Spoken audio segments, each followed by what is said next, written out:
follow me into where I am now. Look, I am at the site of an ancient church. Look at this. And I thought I'd come here for a little walk around. This is Monkton Church. This building, this church site, predates Doomsday. Something like 1086 is as early as this was recorded as a church site. And then around this present church, the present church we're kind of seeing here now, was around 1190, and then major renovations in the 15th century. It's incredibly old. It's great. And I've come here today to have a little walk around to see what wildlife is in the churchyard. Some churches are really good now. You know, the church is a very important place, whether you're religious or not, and whatever your religion, church is important.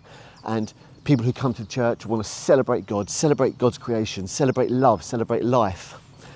And quite a lot of churches now are starting to let a bit of life into their church grounds. But unfortunately, it doesn't seem that Monkton Church are. Look at it. It's all just completely obsessively cut grass, right the way up to the walls, right the way around the gravestones. So I was hoping to come here for a little stroll this morning, check out some cool wildflowers, some insects and birds. But there's not much going on. I'm pretty disappointed, really. Many churches now are starting to let life in and have wild patches and wild areas, but it doesn't seem like these guys are. And you know, don't get me wrong, churches are important places.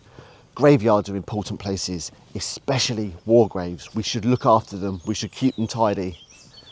We should respect the fallen, but we should be letting some life in. And I know for sure, if I'm ever buried somewhere, I'd want that place to be full of wildlife and full of love and life, you know. And round here, it's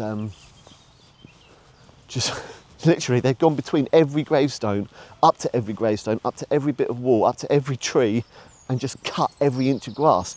So this beautiful churchyard is a great place to come if you want to play bowls or use a freshly cut lawn. It's just like, oh man, let some life in. Now hopefully, over time, places are changing. Look at it all, between every gravestone cut. This is a beautiful place. Now don't get me wrong, churches and places like this are very often cared for by decent people, decent, caring, loving volunteers, and good on them. That's often who they're maintained by. But I really hope they start to change their opinion and start to embrace a bit of love and life in their sites and get out of this obsessive routine of maintenance. But yeah, what a lovely church. So this is the north wing of the church. I believe it was added on. And then this is the original west end of the church, the entrance. I do love churches. You know, we'll hopefully get bats up there.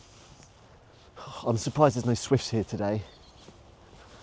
But normally churchyards are a great place to come and check out wildlife, which is why I'm here.